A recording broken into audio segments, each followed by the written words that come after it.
São quase 3 da manhã e eu sinto que a casa inteira está acordada comigo. É curioso como, quando a gente carrega um peso dentro do peito, até as paredes parecem escutar. O relógio na cozinha marca o tempo como se estivesse zombando da minha lentidão. Algo em mim que não cabe mais no corpo.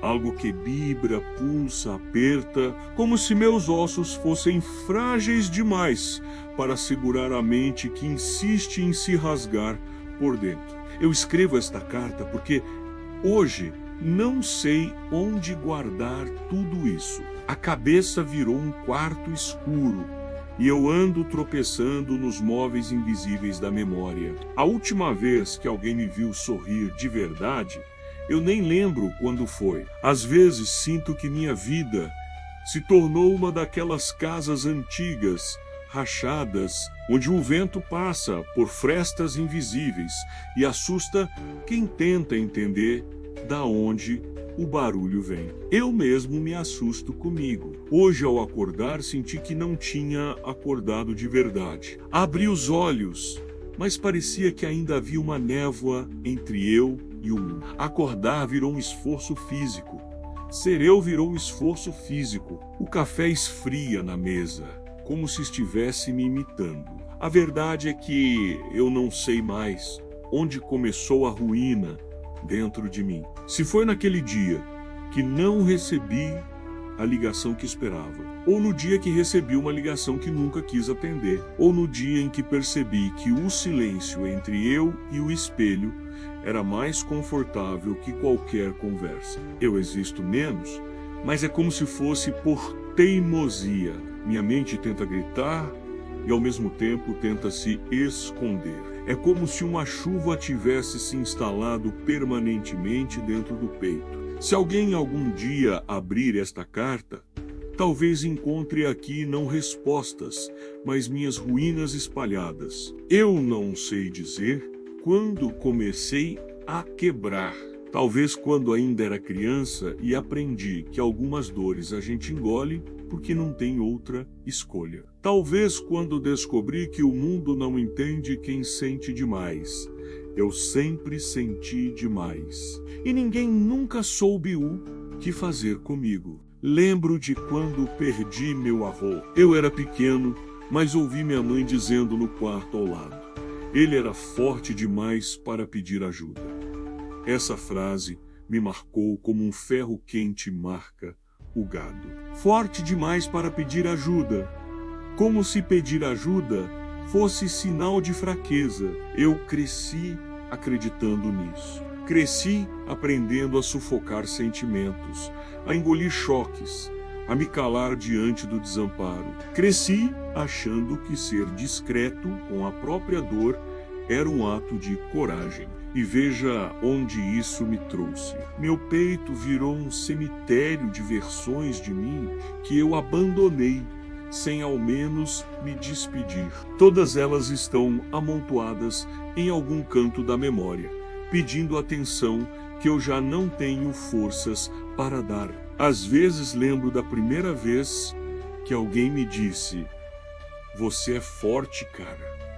Você aguenta." E eu só pensava: se sou tão forte, por que dói tanto continuar vivo? Hoje à tarde, quando voltei do trabalho, a sensação de vazio foi tão grande que senti como se o ar tivesse peso, como se respirar exigisse mais força que levantar uma parede. Eu sentei na cama e fiquei olhando para o chão. O quarto bagunçado, roupas espalhadas, livros abertos em páginas que eu não lembro de ter lido. A vida inteira virou uma coleção de começos incompletos. Eu liguei a televisão, mas o som parecia distante, como se eu estivesse assistindo a minha própria vida de fora menos, e mesmo assim não conseguisse me interessar pelo enredo. Peguei meu celular e rolei mensagens antigas, fotos antigas, conversas antigas. É engraçado como o passado fica congelado, mas nós não. Lembrei da Camila. Ela dizia que eu tinha um sorriso tímido, mas bonito. Eu até acreditava Hoje, nem lembro como se sorri. A verdade é que eu sinto falta das pessoas que eu fui.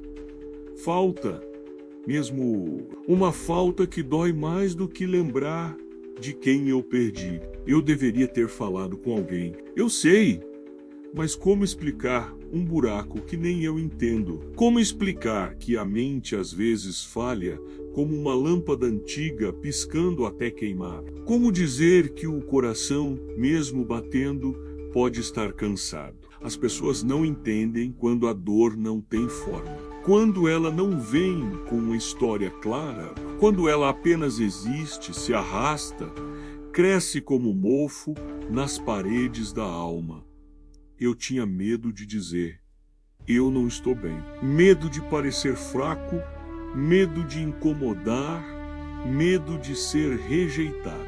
E assim, fui empilhando medos, como quem empilha caixas num quarto esquecido. Mas chega uma hora em que o peso das caixas tampa a saída. Agora são 3h15 da manhã. Coloco uma música baixa, porque o silêncio é tão alto que machuca. Escrever estas palavras está me fazendo tremer. Não sei se é medo, não sei se é alívio, não sei se é cansaço, talvez seja tudo ao mesmo tempo. Eu olho para minhas mãos e elas parecem não ser minhas. Como se eu estivesse escrevendo com dedos emprestados. Eu fecho os olhos e sinto uma onda de pensamentos, como uma multidão, empurrando para todos os lados. Você não é suficiente, você sempre estraga tudo, ninguém sentiria falta, você só incomoda, você não aguenta, mas é como ser atacado por sombras dentro da própria cabeça. A pior parte não é ouvir, a pior parte é acreditar. A mente tem um jeito cruel de guardar algumas coisas. Lembro do dia em que fui demitido, do olhar frio do gerente, da forma como ele disse: você perdeu o foco. Ele não sabia que eu já estava perdido muito antes. Lembro da briga com meu pai. Ele gritava que eu era sensível demais, que a vida não tem paciência pra gente assim.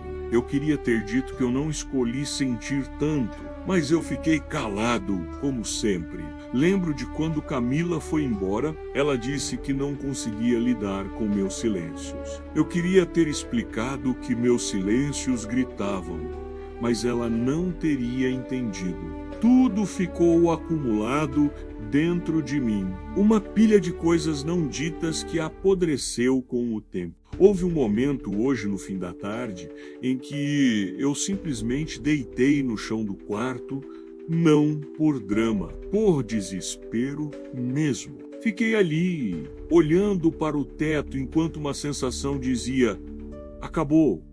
Acabou o quê? Não sei. A esperança, talvez, a força, a vontade, o ânimo, a capacidade de fingir. Senti como se meu corpo fosse feito de vidro, como se qualquer movimento pudesse me quebrar. O pior de tudo é que, apesar de tudo isso, eu tentei seguir. Eu tentei levantar.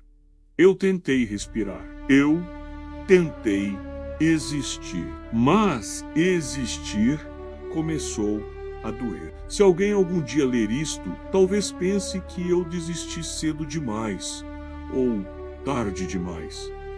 Não sei. Eu só sei que eu estava cansado. Um cansaço que não passa com sono. Um cansaço que vem da alma, não do corpo. Eu queria ter pedido ajuda, queria mesmo, mas não consegui. O medo sempre foi mais rápido que a coragem. Sei que minhas palavras parecem trêmulas, mas quero deixar claro, eu nunca quis machucar ninguém. Pelo contrário, eu só queria parar de me machucar. Queria que alguém tivesse percebido, queria que alguém tivesse insistido, queria que alguém tivesse ficado, mas ninguém fica quando a pessoa que vai embora é você por dentro. Enquanto eu escrevia estas últimas linhas, algo aconteceu que eu não esperava. Bateram à minha porta. 3 batidas, firmes, claramente reais. Eu congelei. Por um momento, pensei em não atender, mas algo dentro de mim, menos talvez um fio de vida que ainda não se apagou menos, me fez levantar. Quando abri a porta, era o Silvio, meu vizinho, um senhor de quase 70 anos, que sempre me oferecia café quando eu chegava à tarde. Ele disse: "Vi sua luz acesa e fiquei preocupado. Está tudo bem aí, rapaz?" Eu tentei dizer sim, mas minha voz não saiu. Ele me olhou fundo, como se enxergasse além do meu rosto. E então ele disse a frase mais simples e mais importante que ouvi em meses: "Você quer conversar?"